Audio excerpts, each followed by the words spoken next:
welcome to the deep dive. Today, we're tackling something that is probably on a lot of your minds. How to really speed up your English language skills and, see real progress. Right. It can feel like a really long road sometimes, but we've looked into some, pretty interesting approaches that might help you move forward a bit faster, more effectively. That's right. Yeah, we hear it a lot. Learners feel stuck. They're putting in the hours, grammar drills, vocab lists. Yeah, the usual stuff. But it's not quite translating into confident real-world speaking. Exactly. So we've basically dug through our sources to pull out the most actionable, evidence-based strategies. No filler, just practical stuff you can actually start using today. Think of it like a shortcut, maybe, to feeling more fluent and confident without getting totally bogged down. Precisely. We want to help you genuinely boost your English. Okay, so we're covering tips across the board, speaking, listening, reading, writing, but really focusing on making it practical. How you'd actually use English day to day. Forget those dry textbook exercises for a minute. Yeah, we're talking about methods you can weave into your routine. All right, let's jump right in then. The first set of ideas are really about mindset and just getting comfortable actually speaking. And that makes sense as a starting point, doesn't it? Yeah. Because often the biggest hurdle isn't really the knowledge itself. Right. It's more of a mental block, maybe. Or, that fear of making mistakes that stops people using the English they do know. Totally. So the first crucial step that came up in the material is this idea of actively thinking in English. Okay, let's unpack this. Thinking in English. I mean, for a lot of people, the immediate question is how? Sure. But the sources we looked at had some really clear, simple ways to start. Like, instead of always translating in your head, you consciously try describing simple everyday actions in English as you're doing them. So not thinking, I need to wash my face in your language, but thinking, I am washing my face. Or reaching for your keys, you think, I need my keys. Little things. Yeah, and what's really interesting there is it's not just about processing faster. It actually starts to, rewire how your brain handles the information directly in English. Okay. And over time, that leads to more natural phrasing, more idiomatic language. It's kind of like learning an instrument. How so? Well, first you're thinking about every single note, right, where your fingers go. Right. But eventually it just becomes automatic, more intuitive. That makes sense. And that flows nicely into the next point, which is daily speaking practice. The sources really hammered home the daily part. It doesn't have to be like a formal lesson. Even just talking to yourself helps. Absolutely. I thought the suggestion of using a mirror for little mini conversations was quite practical. Yeah. It might feel a bit odd, maybe, at first. Sure it can. But it forces you to actually say the words, right? And you become more aware of how you sound. Definitely. That mirror exercise, it's a great technique for building confidence and just getting comfortable with the physical act of speaking English. Right. You're alone, there's no pressure, no judgment, so you can experiment with pronunciation, intonation. That musicality you mentioned. Exactly, the way your voice goes up and down. Yeah. And the material stresses something really crucial here. Don't see mistakes as failures. Oh, that's a big one. They're just part of learning. A necessary part, actually. Right. One source used a great analogy, like you're building muscle memory for your brain. I like that. Every time you speak, even a simple sentence, you're strengthening those pathways, making it easier for the words to just come out next time. Yeah, getting the mouth and brain working together more smoothly. Okay, so shifting gears a bit to listening. Right. The sources strongly recommend immersion, just surrounding yourself with English audio, podcasts, YouTube, audiobooks, whatever works. Yeah, active listening as much as possible. And this really struck me. You don't have to understand every single word for it to be beneficial. Absolutely not. That's key. The idea is your brain just starts to absorb the rhythm, the intonation patterns, how native speakers connect words. It's almost like learning by osmosis. You pick things up even when you're not consciously analyzing it. That's a great way to put it. Even partial understanding is incredibly valuable. Your brain is always looking for patterns, predicting what comes next. And that exposure helps you develop an ear for the language in a way just memorizing lists can't. Now, here's something that kind of bridges reading and speaking. Reading English stuff out loud. Sources suggest grabbing anything, books, articles, social media posts, and just reading them aloud. Yes, and that's effective because it hits multiple senses at once, right? What do you mean? You're seeing the words, you're physically saying them, and you're hearing yourself speak. Okay. Multisensory. Exactly. It really cements the link between written and spoken English. One source called it training for your speaking muscles. I like that. Yeah, it helps pronunciation, fluency, and just builds confidence for more spontaneous speaking later on. And speaking of words, one source had a really smart tip about vocabulary. Learn phrases, not just single words. Oh, this is critical. Really critical. Learners sometimes miss this. Building vocabulary is important, sure, but real language doesn't usually work one word at a time.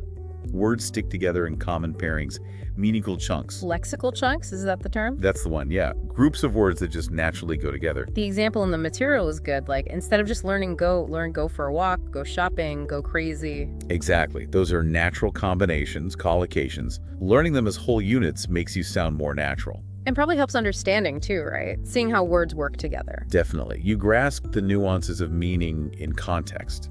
It's like a shortcut to fluency rather than building every sentence brick by brick. Makes sense. Okay, now for some tech help. The sources also mentioned using language learning apps strategically. Duolingo, Babbel, HelloTalk were named specifically. Yeah. And the value there is often the gamification. Makes learning feel less like a chore, maybe more engaging. Right. Keeps you coming back. They're great for vocab, reinforcing grammar interactively.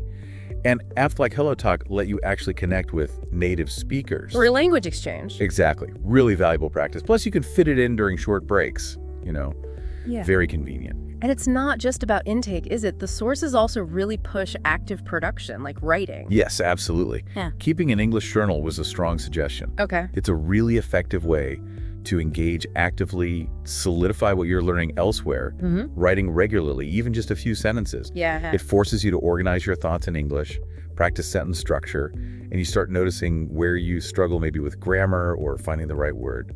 The sources suggested simple things for entries, right? Daily stuff, feelings, what you ate. Exactly. Doesn't need to be a novel. The key is just consistent practice turning thoughts into written English. And I guess looking back at old entries helps you see patterns or improvement. Definitely. You spot recurring issues and also see how far you've come. Okay, another way to combine skills. Watching English movies or TV shows with English subtitles on. Ah, yes, a popular one. And for good reason. You're getting the audio, seeing the words, making connections. Right, between sound and spelling. And one source added a useful active technique. Pause and repeat lines you hear. Ooh, okay. So not just passive watching. Exactly. By pausing and repeating, you're actively working on your pronunciation, your intonation, trying to mimic the native speaker. It's kind of like a more fun version of shadowing, maybe. It is, yeah. Which leads us nicely to shadowing itself, another technique the source has highlighted. Yes, shadowing. Now this one can sound a bit intense. You can feel it at first. The idea is instantly repeating what you hear, trying to copy it exactly, words, tone, speed. It is challenging initially, no doubt, but it's incredibly effective. A lot of successful language learners swear by it. Why is it so good? It really forces you to listen very closely to the nuances of pronunciation, the rhythm, the intonation, and it trains your speech muscles to make those sounds more naturally. Right, back to the muscle training idea. Exactly. Okay, so we have all these techniques, but the end goal is actually using English, right? In real situations. Absolutely. That's what language is for, ultimately. Communication. The sources really encouraged finding ways to apply it actively. Yeah, the more you use it in genuine context, the faster you improve. But sources gave practical examples. Order food in English if you can. Ask for directions. Post comments online in English. Even brief interactions, they build real-world practice and boost your confidence massively. And to make those real-life chances happen more often, the suggestion was to kind of create an English environment around you. Make English a constant presence. Well, the material had great examples. Change your phone language to English. Oh yeah, simple but effective. Follow English-speaking creators online. Even labeling things around your house, the table, the chair in English. Ah, like turning your space into a, what was the phrase? A language gym. That's the one. I like that too. Yeah, it makes learning less of a separate task and more just part of life. Exactly. Now, inevitably, when you start using English more, you're going to make mistakes. Yep, unavoidable. And the sources had a really important message about that, didn't they? They did. The fear of mistakes holds so many people back. But the material reframes them. They're not failures. They're what? Essential steps, a part of the process. Every mistake is a chance to learn, to see where you need to grow. It helps to remember even native speakers make mistakes sometimes. All the time. So the focus shouldn't be perfection right away. It's about progress. And to keep that feeling of progress going, breaking things down helps. Setting smaller goals. Yes, segmenting the journey. It makes the big goal fluency feel less overwhelming, more achievable. Like the examples. Learn 5 new phrases today. Or speak English for 2 minutes straight. Little wins that keep you motivated, show you you're moving forward. Momentum. Exactly. Consistent forward movement. And speaking of motivation, connecting with other learners can be a big help too. Joining English communities. Yeah, seeking out others on the same path.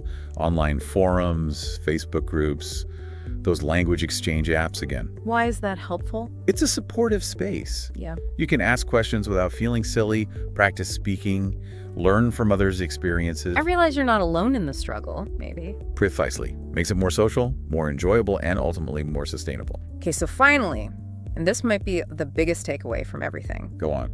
Consistency. Ah, yes. The absolute key. Underlined in pretty much all the sources. Regular effort, even if it's short bursts. Far more effective than cramming occasionally. One source used that muscle analogy again. Right, like exercise. You need regular workouts to build strength. Same with language. Consistent practice improves it. Even just 10 focused minutes a day adds up significantly over time. So wrapping up this deep dive then, the main message seems to be consistent effort, using a mix of these practical, engaging techniques that actually fit into your life. That really sums it up. Fluency isn't magic. It doesn't happen overnight. It's a journey. It's a journey, exactly. Requires persistence, stepping out of your comfort zone sometimes. But using these strategies, you can definitely speed things up, build confidence, and get closer to your English goals. Absolutely. Okay, so a final thought for everyone listening. Reflecting on all these tips, which one really jumps out at you? Which one feels like something you could start doing, well, today or tomorrow? And maybe think about what other specific parts of learning English you're curious to explore next. Something to ponder. Good questions. We really hope these insights help guide you on your path to English fluency. Thanks for joining us for this deep dive.